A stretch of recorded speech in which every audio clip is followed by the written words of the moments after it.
దేవుని యొక్క మహా ఉన్నతమైనటువంటి కృపను బట్టి గడిచినటువంటి వారమునకు నిర్గమాకాండంలో నుంచి 12 మంది జీవితాలను మనం ధ్యానించడానికి, జ్ఞాపకం చేసుకోవడానికి దేవుడు తన అత్యున్నతమైనటువంటి కృపని అనుగ్రహించాడు. అందును బట్టి నేను దేవుణ్ణి స్తుతిస్తున్నాను. ఎంతమందిని జ్ఞాపకం చేసుకున్నాం? 12 మందిని. సుమారుగా ఈరోజు 12వ తారీఖు. ఈ 12వ తారీఖు 12 మంది పూర్తయ్యారు. ఈరోజు వచ్చు ఆదివారం 13, 14 క్యారెక్టర్లని ధ్యానించుకోవడానికి దేవుడు అవకాశం ఇస్తాడని నేను కోరుకుంటున్నాను. 12 మంది నుంచి, 12 జీవితాల నుంచి 12 ఆత్మీయ పాఠాలు, ఆధ్యాత్మిక సందేశాలు దేవుడి మూలంగా మనం అందరం కూడా పొందుకోవడానికి దేవుడు సహాయాన్ని అందించాడు. అయితే ఈరోజు మనం ధ్యానించుకునేటువంటి వ్యక్తుల యొక్క జీవితం అద్భుతమైనటువంటి జీవితం అంటాను. వ్యక్తి అనట్లేదు, ఇద్దరు వ్యక్తుల యొక్క ఏక సందేశం ఈరోజు నేను ఇవ్వబోతా ఉన్నాను. ఇద్దరు వ్యక్తుల గురించి ఒకే ఒక్క సందేశంలో. వాస్తవానికి ఈ ఇద్దరు కూడా నలుగురు అన్నదమ్ముల్లో మొదటి ఇద్దరు గురించి తర్వాత మాట్లాడతాను. ఆఖరిగా పుట్టినటువంటి ఇద్దరు గురించి ఈరోజు మాట్లాడడానికి ప్రయత్నిస్తాను. ఈ నలుగురు అన్నదమ్ములు ఎవరో, ఎవరికి పుట్టారు, ఎవరి సంతానము, ఎవరై ఉంటారో అనేది ఆలోచన చేస్తే వీళ్ళెవరో కాదు, కానీ మోషేకి స్వరమై ఉన్నటువంటి వ్యక్తి, మోషేకి గొంతై ఉన్నటువంటి వ్యక్తి అహరోను గారికి దేవుడు 9 కుమారులను అందించాడు. ఆ 9 కుమారుల్లో ఆఖరి 2 కుమారుల గురించి మనం ఈరోజు పరిశీలించబోతున్నాం. 9లో మొదటి 2 గురించి మాట్లాడుకొని ఆఖరి 2 గురించి మాట్లాడుకోవాలి కదండి. మరి మొదటగా ఆఖరి 2 గురించి మాట్లాడుకొని తర్వాత మొదటి 2 గురించి మాట్లాడడంలో మీ యొక్క ఉద్దేశం ఏమై ఉన్నదండి అనే ఆలోచన మీకు రావచ్చు. కానీ ఖచ్చితంగా చాలా మంచి సందేశం కనుక, ఆదివారం రోజున అందరికీ అవసరమైనటువంటి సందేశం కనుక, అది విశ్రాంతినపు ఆరాధనకి నేను దాన్ని సిద్ధపరచడానికి దేవుడు అవకాశం ఇచ్చాడు కనుక ఈ రోజున ఆ 2 కుమారులు ఎవరో, ఇంతకీ వాళ్ళ నుంచి మనం ఏమి నేర్చుకోవచ్చు, వాళ్ళ నుంచి ఏమైనా నేర్చుకోవలసిన ఆత్మీయ పాఠాలు ఏమన్నా ఉన్నాయా అని ఆలోచన చేస్తే, నిర్గమకాండము 6వ అధ్యాయము, నిర్గమకాండము 6వ అధ్యాయము 23వ వచనం నుంచి కానీ మనం చదివితే, ఎలియాజరుకి పుట్టినటువంటి అహరోనుకు పుట్టినటువంటి ఆఖరి 2 సంతానం యొక్క పేర్లు కూడా ఆ చోట ప్రస్తావించబడతా ఉన్నాయి. ఎవరైనా త్వరగా చదవడానికి ప్రయత్నించండి.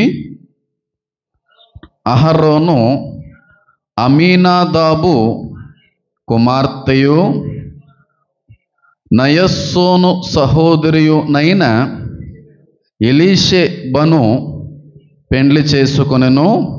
ఆమె అతనికి నాదాబును, అబీహును, ఎలియాజరును, ఈతామారును కూడా కనెను అనేటువంటి మాట కనబడతా ఉంది. చాలా క్లియర్గా వాక్యం సెలవిస్తూ ఉంది.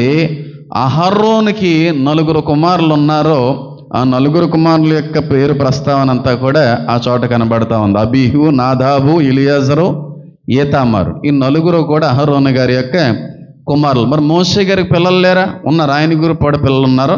వాళ్ళ గురించి అంత మాట్లాడుకోవలసినంత అవసరత అయితే లేదు. అంటే నేర్చుకోవచ్చు.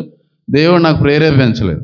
తర్వాత నిర్గమకాండంలో 3 గుర్తు చేశాడు. ఆ 3 పరిశీలిద్దాం. అయితే ఈ అహరోను గారికి 9 పిల్లలు పుట్టారు. 9 పిల్లల్లో 2 దారి తప్పిపోయారు, 2 దారిని నిలిచిపోయారు.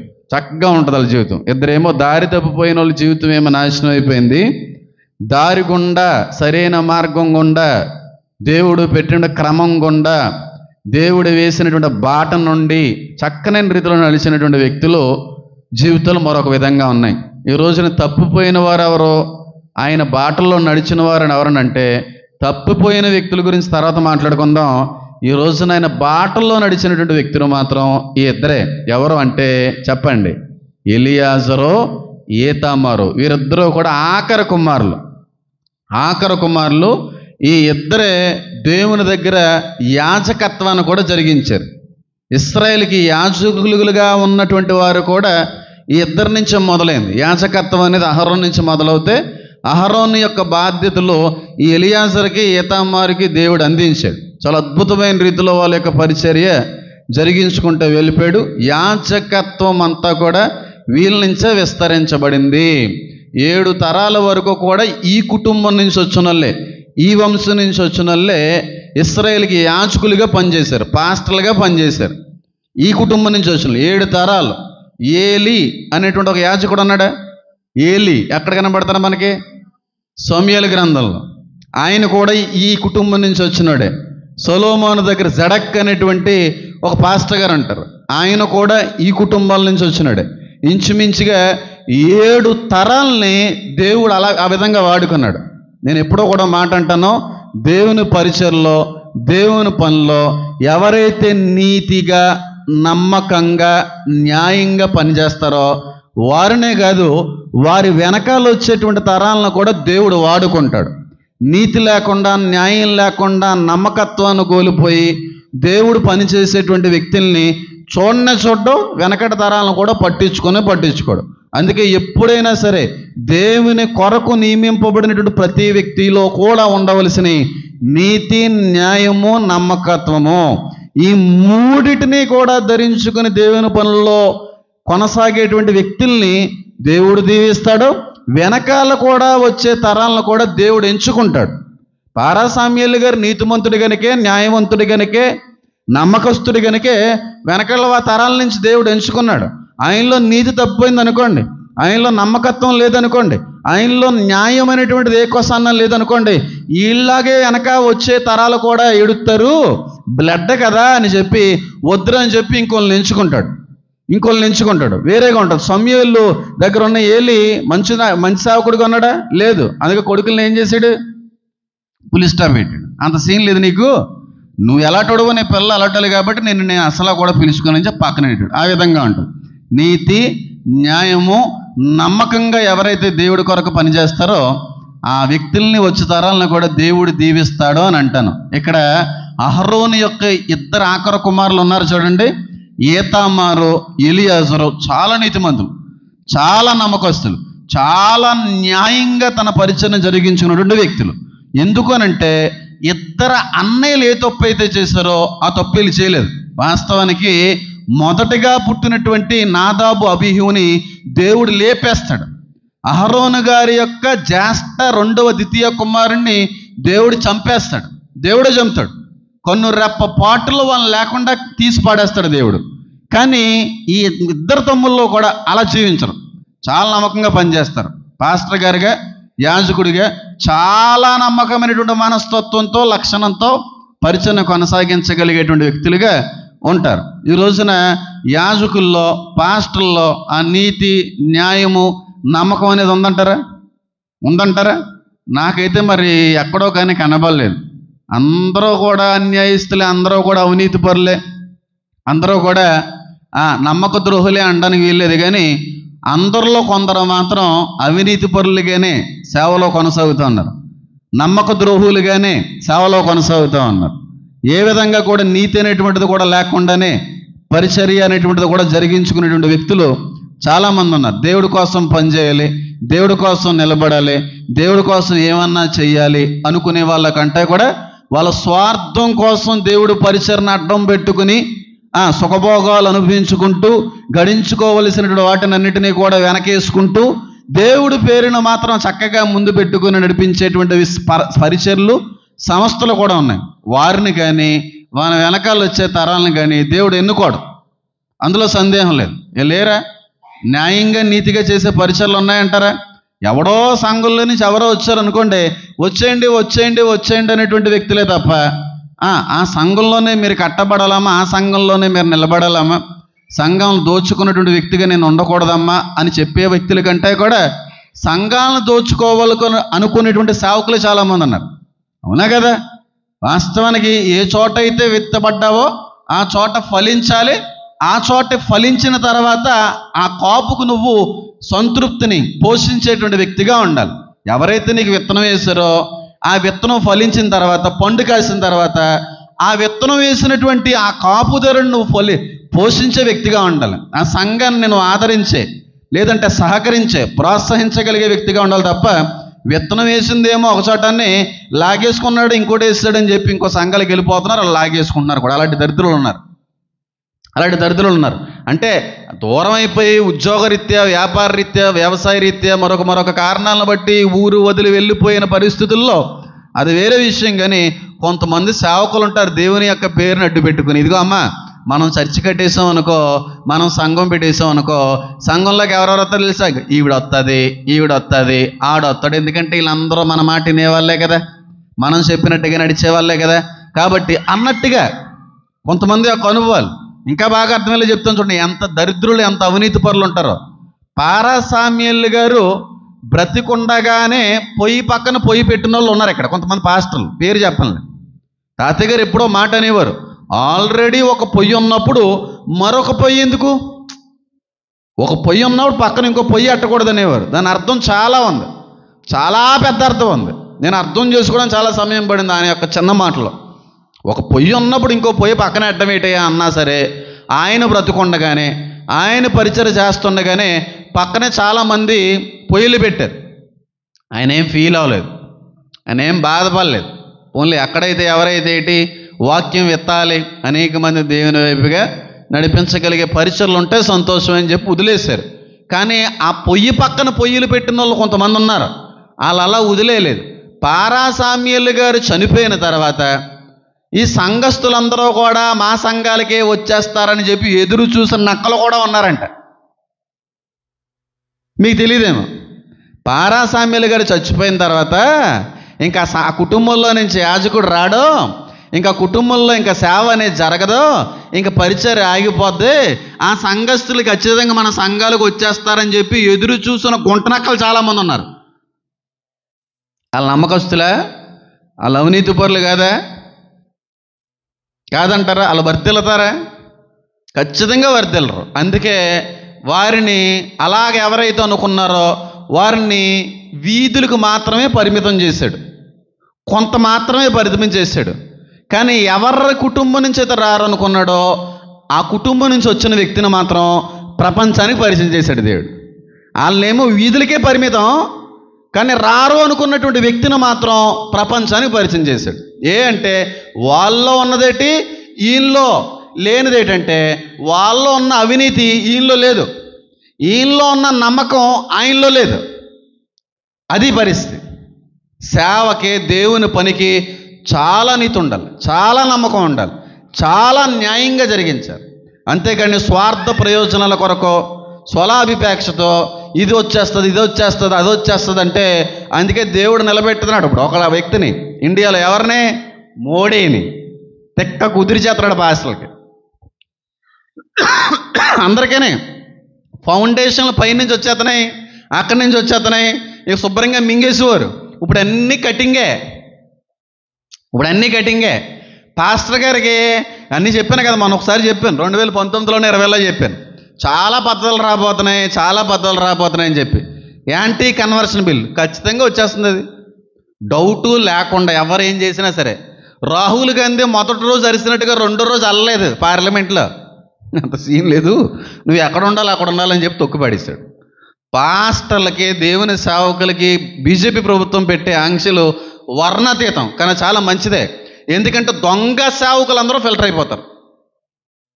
పేదలను అడ్డు పెట్టుకుని, గిరిజనులను అడ్డు పెట్టుకుని, చిన్న లేమిలో బీదలుగా ఉన్నటువంటి వారిని అడ్డు పెట్టుకుని పైనుంచి డబ్బుని సంపాదించి పందికొక్కుల్లో తింటున్నారు చూడండి, వాళ్ళందరికీ గట్టి దెబ్బే. కాబట్టి అది ఆగిపోయింది. రెండోది, చర్చ్ రిజిస్ట్రేషన్లు ఆగిపోతున్నాయి. మంచిదే, ఎందుకంటే జరగవలసిందే, ఎందరో పాస్టర్లు అవుతున్నాయి కదా, చర్చ్ రిజిస్ట్రేషన్ ఆగిపోతుంది. మూడోదిగా, పాస్టర్ల గురించి ఒక మాట చెప్పాను చూడు, పురోహితం, పౌరసత్వం అంతా కూడా ఆ వెనకాల నుంచి రావాలి. పురోహితులందరూ కూడా కుటుంబం నుంచి అలా వస్తుంది. ఉంటేనే, యాజకులుగా ఉంటేనే, ఎన్ని సంవత్సరాల నుంచి ఎక్స్పీరియన్స్ ఉంది, ఎన్ని సంవత్సరాల నుంచి సంఘం ఉంది అనేటువంటిది. చుట్టుపక్కల నుంచి సంతకాలు ఉండాలి, చుట్టుపక్కల వాళ్ళకి ఆమోదం ఉండాలి. ఇప్పుడు మైక్ మాత్రం ఉండదు, మైక్ ఉండదు ముందు రోజుల్లో, ఇవన్నీ కూడా.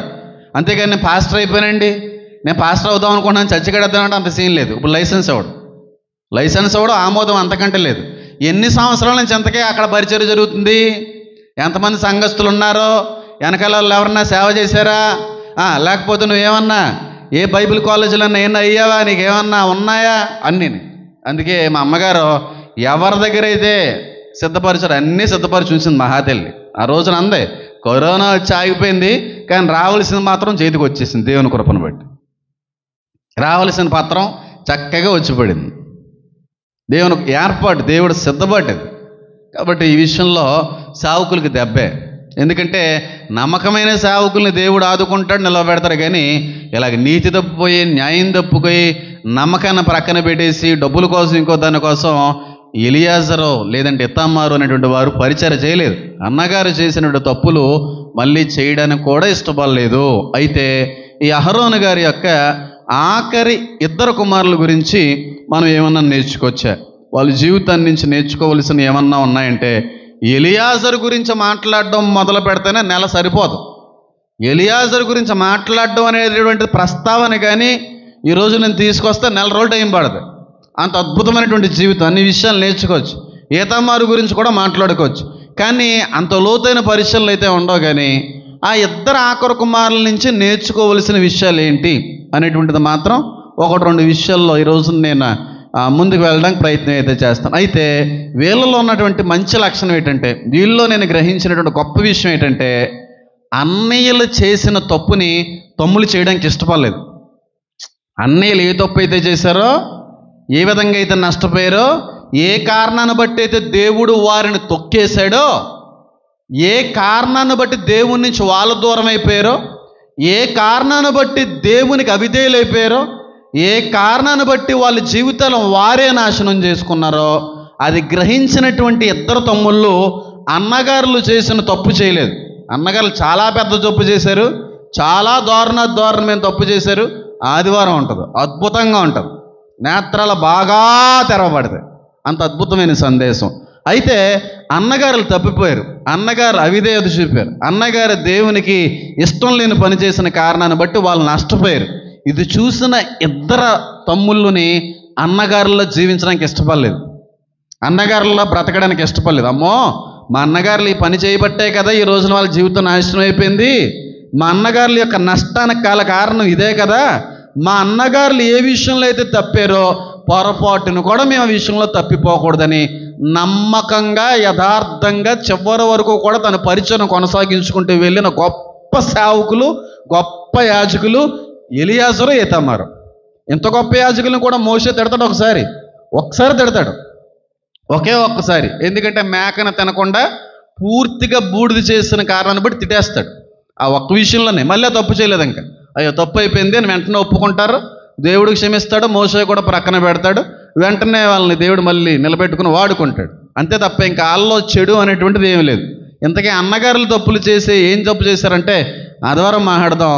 కానీ వీరి నుంచి మనం నేర్చుకోవాల్సిన విషయం ఏంటంటే, పితరులు చేసినటువంటి తప్పుని మేము చేయకూడదు, పితరులు చేసినటువంటి తప్పిదాల్లో మా జీవితంలో ఉండకూడదు అనేటువంటి విషయంలో వర్ధిల్లిన వ్యక్తులు. ఒక మాట బాగా చెప్తున్నాను చూడండి.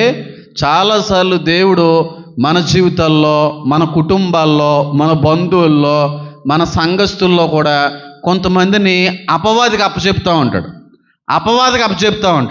జాగ్రత్తగా గమనించండి. ఆయన ఏం చేయడు, దేవుడు ఎప్పుడో కూడా ఎవరిని కూడా కొట్టే శిక్షించే అపవాదికి అప్పచెప్తాడు అంతే. ఎందుకు అప్పచెప్తూ ఉంటాడంటే, ఆ అపవాదికి అప్పచెప్పిన కారణాన్ని బట్టి నష్టపోతారు, వాళ్ళు ఇబ్బంది పడతారు, జీవితాన్ని కోల్పోతారు. ఆ కోల్పోయినటువంటి వ్యక్తి యొక్క జీవితం నుంచి మిగిలినటువంటి వ్యక్తులకి మాదిరి పాఠమే ఉండాలని, అమ్మో వాళ్ళు అది చేశారు కనుక అలాగైపోయారు, మనం చేయకూడదు అనే హెచ్చరిక, అనేటువంటి గుణపాఠం, అనేటువంటి మాదిరిని ఎప్పుడు దేవుడు ఉంచుతూ ఉంటాడు. సంఘస్థుల్లో ఉంచుతూ ఉంటాడో, కుటుంబ సభ్యుల్లో ఉంచుతూ ఉంటాడో, బంధుమిత్రుల్లో ఉంచుతూ ఉంటాడో. దేవుడు ప్రతి బిడ్డకి కూడా హెచ్చరించడానికి ఒక ఉదాహరణ ఉంచుతూ ఉంటాడు. ఈతామారుకి, ఎలియాజరుకి ఉదాహరణ, హెచ్చరిక ఎవరు అనుకున్నారో? ఆ కుటుంబంలో ఉన్నటువంటి సొంత అన్నీలే. నిజం చెప్తున్నా, మళ్ళీ చూడండి. క్రైస్తవుడైనా దేవుని బిడ్డైనా బ్రతికినప్పుడు, చచ్చిపోయిన తర్వాత కూడా ఆ వ్యక్తి జీవితం ఎప్పుడూ కూడా లోకానికి మాదిరి చూపుతూ ఉంటుంది, లేదంటే గుణపాఠం నేర్పుతూ ఉంటుంది. ఏ ఒక్క జీవితం కూడా వ్యర్థంగా అయిపోదు. అది దేవుడి బిడ్డ అయినా, లోక సంబంధమైన వ్యక్తి అయినా.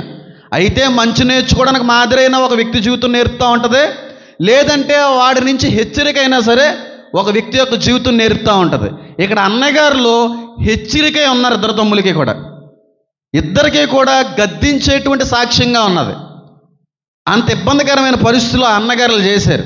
కాబట్టి ఒకవేళ నీ కుటుంబంలోనే ఎవరైనా దారి తప్పిపోయారేమో, నీ సంఘస్థుల్లోనే ఎవరైనా దేవుడికి అవిధేయంగా దేవుడికి ఇష్టం లేని పనులు చేయడం వల్ల నష్టం తెచ్చిపెట్టుకున్నారేమో, నీ బంధువుల్లోనే నీ స్నేహితుల్లోనే దేవుడికి విరోధులైపోవడాన్ని బట్టి వాళ్ళ జీవితాన్ని నాశనం చేసుకున్న వ్యక్తులు ఎవరైనా నీకు ఉంటే, ఎవరైనా నీకు ఎదురవుతే, దాన్ని బట్టి నీకు అర్థం అవ్వాల్సిన విషయం ఏంటంటే, వాళ్ళ వలే నేను ఉండకూడదు, వాళ్ళ వలే నా జీవితాన్ని నాశనం చేసుకోకూడదు అనే హెచ్చరికతో కూడిన పాఠాన్ని దేవుడు నీ కొరకు సిద్ధపరిచాడని అర్థం.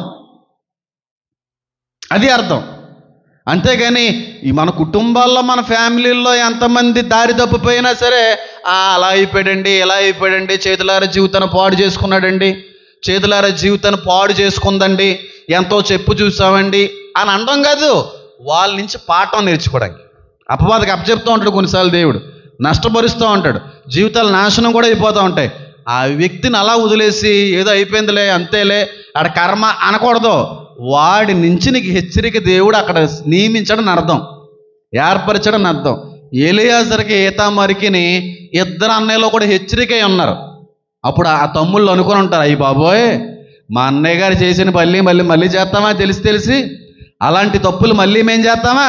అంత చేసిన తర్వాత దేవుడు ఏ విధమైన రీతిలో ఉగ్రత అందించాడు, ఆ విధంగా మా జీవితంలో రాకూడదని జాగ్రత్త పడిపోయారు.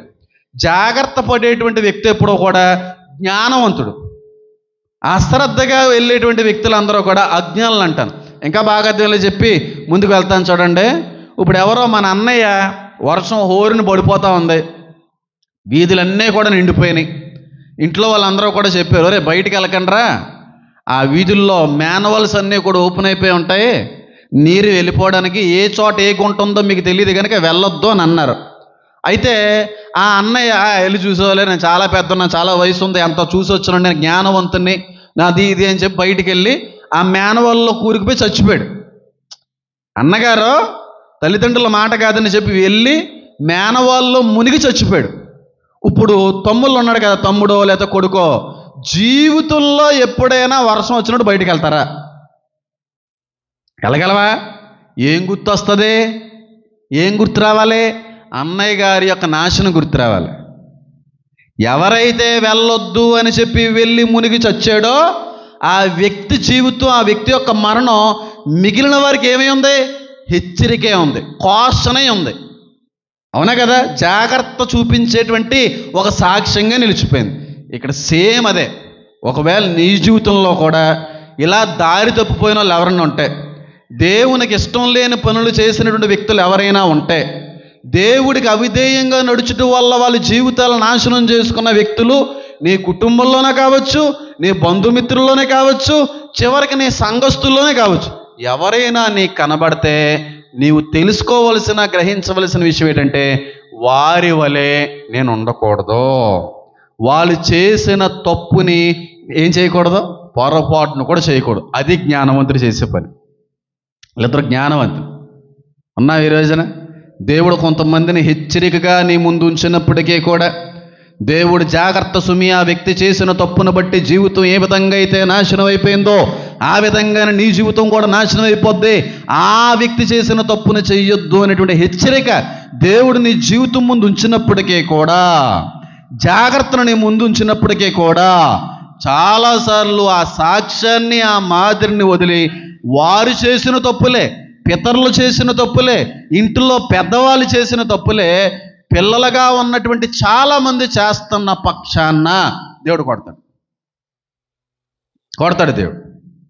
కొంతమంది ఉంటారు, తల్లిదండ్రులలో తండ్రి చచ్చిపోతాడు, అంటే వ్యసనాలు బారిన పడిపోయి, త్రాగుడు ఎక్కువైపోయి, గుట్కాలు వేసేసి ఇంకోటి వేసేసి కొడుకు ఏం చేయాలి?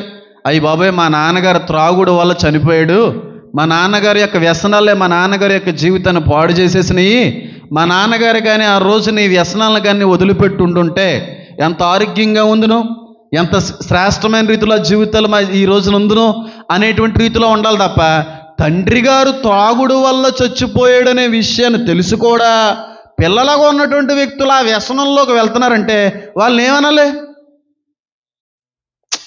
ఏమంటారు చెప్పండి? తండ్రి గారు ఏ విషయంలో నష్టపోయారో తెలుసు, ఇదే కారణాన్ని బట్టి చనిపోయారో తెలుసు.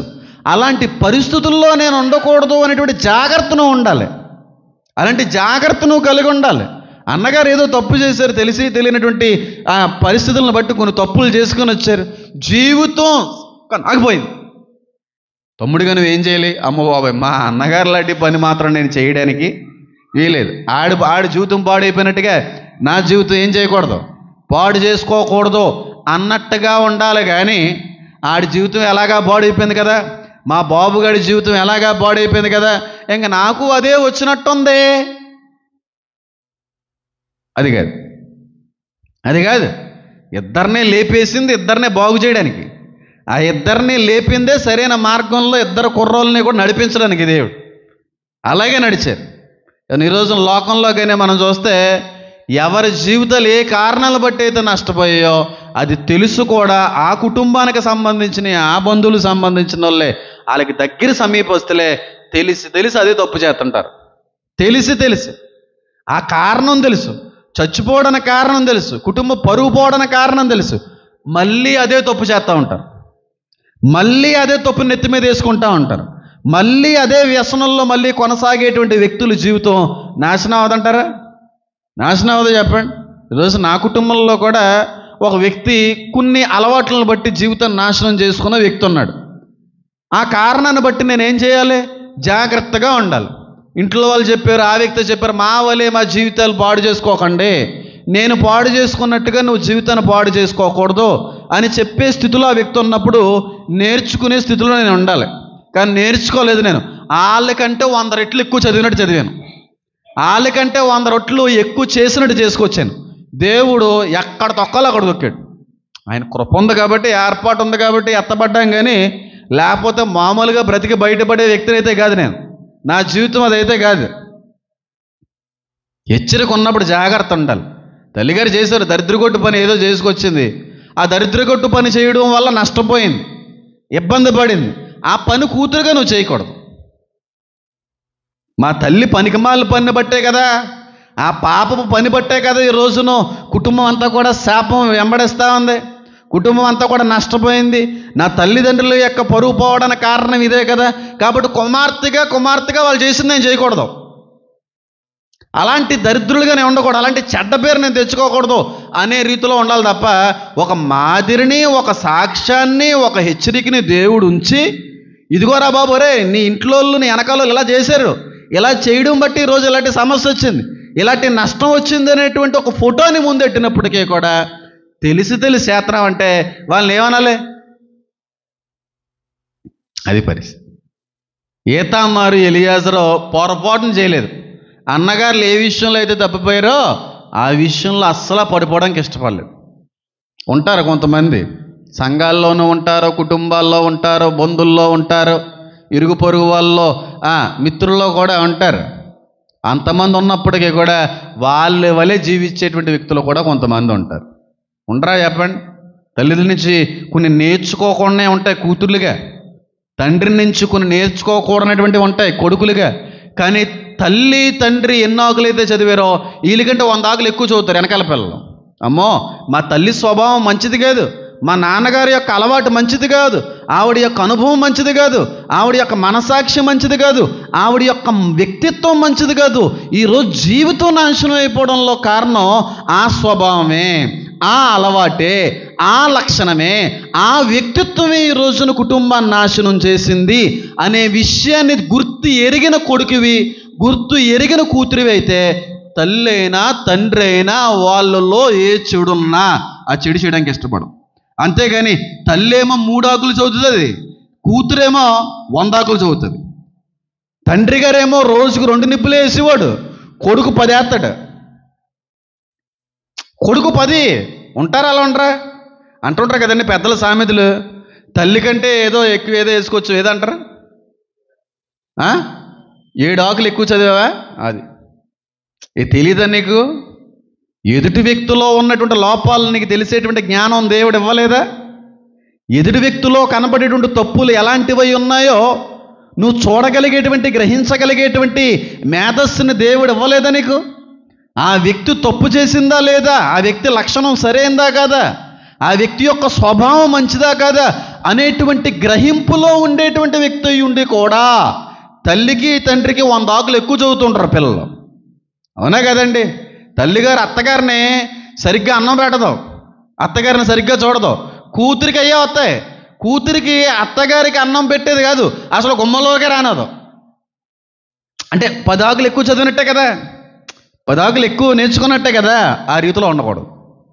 అది తల్లి అయినా, తండ్రి అయినా, మామయ్య అయినా, ఎవడైనా సరే ఆ వ్యక్తిలో లోపం ఉంది, ఆ వ్యక్తిలో అవిధేయత ఉంది, ఆ వ్యక్తిలో ఉన్న లక్షణం మంచిది కాదు, ఆ స్వభావం సరైనది కాదు అని గ్రహించుకుంటే వాళ్ళ వల్లే నువ్వు ఉండకూడదని నేర్చుకోవాలి.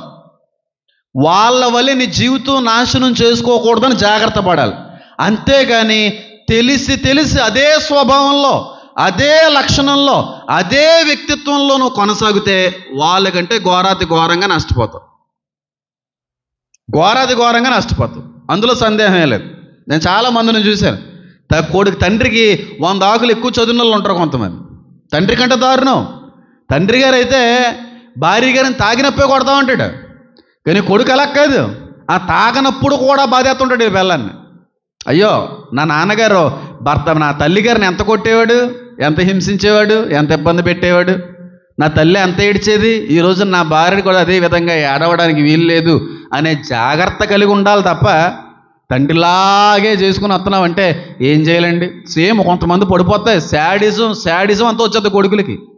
ఆడు పెద్ద శాడిస్ట్గాడు, వీడు చిన్న శాడిస్ట్గాడుని. Same ditto. అలాంటోళ్ళకి పెళ్లి చేయకండి రా బాబు.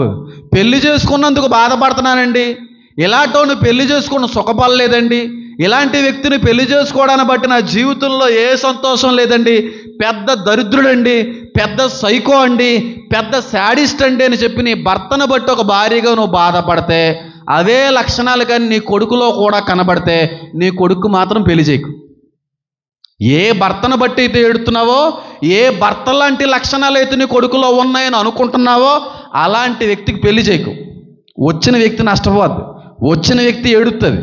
నువ్వు ఏడుతున్నావు కదా, ఆ ఏడుపు నీతోనే ఆగిపోనే. నువ్వు మారిన తర్వాత పెళ్లి చేసుకోరా, నువ్వు బాగుపడిన తర్వాత పెళ్లి చేసుకో. ఈ రోజున ఆ అన్యం పుణ్యం తెలియని పిల్లని తెలిసి గొంతు కొయ్యలేనరా బాబు అని చెప్పి పెళ్లి చేయకు. అలాంటి లక్షణాలు ఒకవేళ తల్లిదండ్రుల్లో నుంచి పిల్లలు ఏమన్నా సంక్రమించుకుంటే తల్లిదండ్రులుగా పని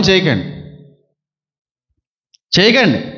అనవసరంగా ముక్కు మోకం తెలియని వాళ్ళ గొంతులు కొయ్యకండి అంటాను నేను. అసలు కొయ్యకండి. నిజంగా చెప్తున్నాను, మాదిరినిస్తున్నాడు దేవుడు కొంతమంది కుటుంబాల్లో. అలాగే కొంతమంది కుటుంబాల్లో హెచ్చరికను కూడా ఉంచుతున్నాడు. జాగ్రత్త పడండి అనేటువంటి ఒక విషయాన్ని కూడా ఉంచుతున్నాడు. ఎంత తెలిసినా సరే వాళ్ళలాగే బతుకుతాను, సేమ్ క్యారెక్టర్లోనే నేను నడుస్తాను అనుకుంటావా? నీ ఇష్టం. దేవుడు ఏమంటావు? కానీ వాళ్ళకంటే కొన్ని ఎక్కువ పడతాయి అంతే, వాళ్ళకంటే కొంచెం ఎక్కువ నష్టపోతాం అంతే. హెచ్చరిక ఉంచిన తర్వాత కూడా అదే విధంగా వెళ్తే కొట్టరా.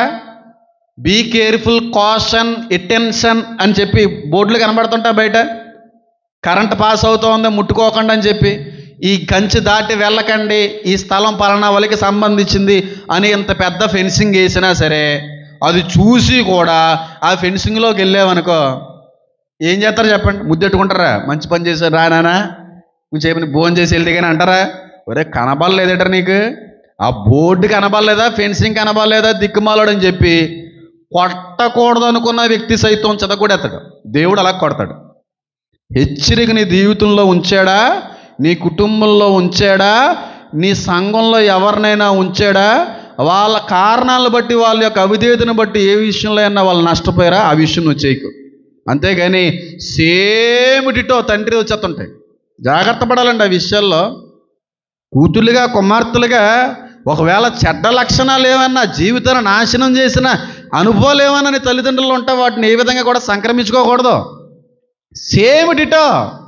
తల్లిలో పెద్ద సైకో, తల్లిలో ఒక పెద్ద కోపిస్టి, సేమ్ వచ్చేస్తాయి పిల్లలకి. తండ్రి కూడా ఒక పెద్ద సైకో, పెద్ద సాడిస్ట్, సేమ్ వచ్చేస్తాయి పిల్లలకి. ఆయన పెద్ద త్రాగుబోతు, పిల్లలకి అయ్యే వచ్చేస్తాయి. నేను ఎలాగంటున్నాను, ఎవరో కూడా ఏమనుకోవద్దు, అసలు నువ్వు అనుకోవద్దు. నాన్నగారు నీ జీవితంలో ఒక హెచ్చరికగా ఉన్నారా లేదా? మీ నాన్నగారిలాగా అవ్వడానికి నువ్వు ఇష్టపడతావు తమ్ముడు? మీ నాన్నగారిని బట్టి మీ తల్లిగారు బాధపడుతున్నారా? మీ నాన్నగారిలాగా అవ్వకూడదని అనుకుంటావా? మీ నాన్నగారిలా అవ్వాలనుకుంటావా? నిజంగా మీ నాన్నగారిని మాదిరిగా తీసుకుంటే ఈరోజు ఇలాంటి స్థానంలో నువ్వు ఉండవు. అది ఆడి జీవితం బాగుపడిందా, నాశనం అయిపోయిందా? చెప్పండి. అదే వాళ్ళ నాన్నగారినే ఒక ఉదాహరణగా, ఒక మాదిరిగా తీసుకుంటే ఆడి జీవితం కూడా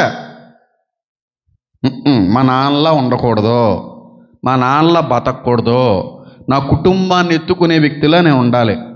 ఆ మార్పు, ఆ తీర్మానం కుమారుడి యొక్క జీవితాన్ని నిలబెట్టింది. అంతేగాని మా అమ్మలాగే ఉంటాను, మా బాబుకు 100 ఆకులు ఎక్కువ చదువుతాను నేను, మా అమ్మ ఎన్ని చేసిందో అంతకంటే ఎక్కువ చేస్తాను నేను, మా అమ్మ ఎలాంటిదో అంతకంటే ఎక్కువ దరిద్రంగా నేను స్వభావం అంతా కూడా కనుపరుస్తానంటే సేమ్ అదే విధంగా పడిపోతావు. సేమ్ అదే విధంగా, ఏ విధంగా అయితే, ఏ సమయంలో అయితే, ఏ విషయంలో అయితే నష్టపడతావు, సేమ్ అదే నష్టపోతావు. అస్సలా హెచ్చరిక కానీ నీ కుటుంబంలో ఉంచాడా, నీ బంధువులో ఉంచాడా, నీ ఇరుగు పొరుగు వాళ్ళలో ఉంచాడా, అది నీకు హెచ్చరిక, దేవుడు పెట్టినదని చెప్పి జాగ్రత్త పడాలి. మా పెద్దమామ యొక్క జీవితం హెచ్చరికగా ఉంచాడు దేవుడు. దాన్ని లక్ష్య పెట్టలేదు నేను, దాన్ని నేను అలక్ష్యం చేశాను. ఎంత దూరం వెళ్ళిపోవాలి అంత దూరానికి పాతాళానికి వెళ్ళిపోయాను. మళ్ళీ ఎత్తుకున్నాడు ఆ కన్నీటి ప్రార్థన, తండ్రి గారు, సంఘం, కుటుంబ ప్రార్థనలు అన్నీ ఈరోజు ఇలా బతికిచ్చే, అంతే బతికిచ్చే. అస్సలా ఉండకండి అమ్మ, అస్సలు పొరపాటును కూడా. తల్లికి 100 ఆకులు ఎక్కువ చదివిందండి బాబు కూతురు, తండ్రికి 100 ఆకులు ఎక్కువ చదివాడండి బాబు ఈ కొడుకు, సేమ్ వచ్చి పడిపోయాడు అని చెప్పి లోకం అంటుందంటే నీ అంత నష్ట జాతకుడు, నష్టపడిపోయేటువంటి వ్యక్తి ఇంక లోకంలో ఎవడండి? వాళ్ళలో ఉన్న చెడు లక్షణాలు ఏమని ఉంటో నువ్వు జాగ్రత్త పడు. మీ నాన్న పిసినారుడా, బాగా పీసినాసుడా, రూపాయి కూడా తీయడా, పిల్లికి బుచ్చం కూడా పెట్టడా, ఆ కారణాన్ని బట్టి లోకం తిట్టుకుంటుంది. రూపాయి తీయడండి బాబు, ఎంత పోగేసాడో, ఎంత ఉన్నాయో వెనకాల మళ్ళీని, ఎంత దారుణమైన వ్యక్తి అండి అని చెప్పి లోకం ఒకవేళ అనడం అనేటువంటిది నువ్వు గ్రహించావు అనుకో, ఆ విషయంలో నువ్వు జాగ్రత్తగా ఉండాలి. అలాంటి లక్షణం నీలో ఉండకూడదు అని చెప్పి జాగ్రత్త పడాలి. అంతేగాని సేమ్ బాబు ఎలాంటి పీసినాసుడో కొడుకు అంతకంటే పెద్ద పీసినాసుడు. ఆయన రూపాయి అన్నది ఎత్తాడు, ఇటు పావలా కూడా తీడాడు. అవన్నీ చెడ్డ అనుభవాలు, ఇలా చెడ్డ లక్షణాలు అయ్యి. నీకు వినబడేటువంటి విధంగా లోకం నీ ఎదుట చెప్పకపోవచ్చు, అనకపోవచ్చు, నేను వెనకాల మాట్లాడుతుంటారు అవన్నీ. నువ్వు లేని సమయంలో మాట్లాడుతూ ఉంటారు. సేమ్ వచ్చి పడ్డాయి, అక్కడి నుంచి వచ్చి పడతాయండి, బాబులాగానండి బాబు, చాలా పీసినవసరండి బాబు, చాలా దారుణం, ఆయనే బెస్ట్ అండి బాబు, ఆయన ఎంతో కొంత, వీడు మరీ దారుణం అండి. అదేంటి అలా ఎందుకు అనిపించుకుంటున్నావు? ఒక సాక్ష్యాన్ని ఎట్టాడు కదా దేవుడు, ఒక హెచ్చరికను ఎట్టాడు కదా. చెడ్డ పేరు ఆ వ్యక్తికి రావడంలో ఉన్నటువంటి విషయాన్ని చూసేట్టుగా, గ్రహించేట్టుగా దేవుడు నీకు ముందుగా ఉంచాడు కదా. అది తెలిసిన తర్వాత కూడా వారుకున్న చెడ్డ పేరే నువ్వు తెచ్చిపెట్టుకుంటున్నావంటే దాన్ని ఏమనాలి? ఏమనాలి చెప్పండి? ఏమనాలి చెప్పండి? అస్సలా ఆ తల్లి అయినా తండ్రి అయినా ఎవడైనా ఆ వ్యక్తి గురించి ఎవరైనా ఏ లోపాలన్నా ఎత్తు చూపుతున్నా, ఆ వ్యక్తి గురించి ఎవరైనా తప్పుగా మాట్లాడుతున్నా, అలాంటి లక్షణాలను, అనుభవాలు పిల్లలుగా నాకేమన్నా ఉన్నాయా, నాలో కూడా అలాంటివి ఏమన్నా కనబడుతున్నాయా అనే పరీక్ష చేసుకోవాలి మనం. అలాంటి విధంగా మనం ఉండకూడదనే జాగ్రత్త మనకు ఉండాలి. అంతేగాని వాళ్ళలాగే ఉంటాను, వాళ్ళకు 10 ఆకులు ఎక్కువే చదువుతాను, వాళ్ళకంటే ఎక్కువ చెడ్డ పేరు తెచ్చుకుంటానంటే అది సరైన జీవితం కాదు, అది సరైన అనుభవం కాదు, అది సరైన అనుభవం కాదు. ఇక్కడ ఏతామారు ఎలియాజరు అన్నయ్య లాంటి తప్పు చేయలేదు. అన్నయ్యల్లో ఉన్నటువంటి చెడు లక్షణానికి వ్యతిరేకంగా బతికారు, అనుకూలంగా బతకలు, వ్యతిరేకంగా బతికి చూపించారు. కాబట్టి వాళ్ళ జీవితాన్ని 7 తరాలు దేవుడు ఏం చేశాడు? ఎత్తుకుని వాడుకున్నాడు. అంతేగాని ఆటలతో ఏం పట్టింపు లేదన్నట్టుగా వెళ్తే అది నీకు మంచిది కానీ కాదంట. ఒకవేళ నీ కుటుంబంలో ఉన్నారేమో, నీ తల్లి ఏడుస్తుందేమో కట్టుకున్నటువంటి నీ తండ్రి గారిని బట్టి, రోజు కూడా రోధిస్తుందేమో, రోజు కూడా ఘోషిస్తుందేమో, మీ తల్లి యొక్క జీవితంలో ఎప్పటి వరకు సుఖం అనేటువంటిది లేకుండా పోయిందేమో, దానికి కారణమైనటువంటి తండ్రి గారు నీకు హెచ్చరికే ఉండాలి. అమ్మో, నేను మాత్రం మా నాన్నలా ఉండకూడదు, నేను మాత్రం నా తల్లిని నా తండ్రి గారు ఏడిపించినట్టుగా నాకు వచ్చే భార్యను మాత్రం ఏడిపించకూడదు. మా తల్లి నా తండ్రి గారిని బట్టి ఎంత క్షోభ అయితే అనిపించిందో, ఎంత బాధ అయితే అనిపించిందో, నాకు వచ్చేటువంటి భార్య మాత్రం అనిపించడానికి వీలు లేదు. నా తండ్రిలా ఉండకూడదని బతికి చూపించాలి. అది దేవుడు ఒక హెచ్చరికని, ఒక మాదిరిని ఉంచాడంటే.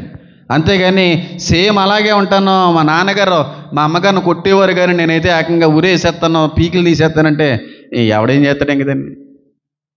ఎవరేం చేస్తారండి? జాగ్రత్తగా ఉండాలండి. అది మనోళ్ళు గిన్నెల్లోనే కదా, ఎవళ్ళలో తప్పు ఉన్నా సరే ఎత్తి చూపాలి. ఎత్తు చూపమని అంటలే, కానీ ఆ విషయంలో నువ్వు జాగ్రత్తగా ఉండాలి. అంతేనే కానీ అమ్మని నాన్నని వెనకేసుకుని వచ్చే వ్యక్తులు అయితే నువ్వు ఎంత ఫూలిష్ ఫీల్ అవ్వో అక్కడే అర్థం అవుతుంది.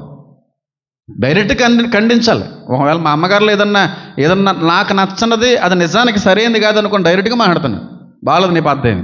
ప్రసన్న గారు ఇప్పుడు అన్నారు సోమవారం అని, ముద్దడినా సరే సోమవారం అన్నానా, తోలు తీసేస్తాను, పిచ్చేసలేస్తాయి అన్నానా. అలా ఉండాలి. వెనకేసుకొని రాకండి. తప్పు ఉంటే తప్పు, అది జాగ్రత్తగా ఉండు. అది మంచి అనుభవం కాదమ్మా నాన్న అని చెప్పాలి. నువ్వు కూడా జాగ్రత్తగా ఉండాలి. ఆ లక్షణంలోకి వెళ్ళకుండా, అనుభవంలోకి నడిపించబడకుండా జాగ్రత్తగా ఉండాలి. అంతేగాని సేమ్ అదే వేసుకుని వస్తున్నావంటే వాళ్ళు ఎలాగ నష్టపోయేవారో నువ్వు అదే విధంగా నష్టపోతావు. తల్లిదండ్రుల నుంచి మంచి వేసుకొని రండి. తల్లిదండ్రుల నుంచి మనకు తెలియకుండానే, అడగకుండానే చెడు కూడా వస్తుంది. అలాంటి చెడు ఒకవేళ వాళ్ళలో ఉన్నది నీలో ఏదన్నా ఉందని గ్రహించుకుంటే అర్జెంటుగా దూరం చేసుకోండి.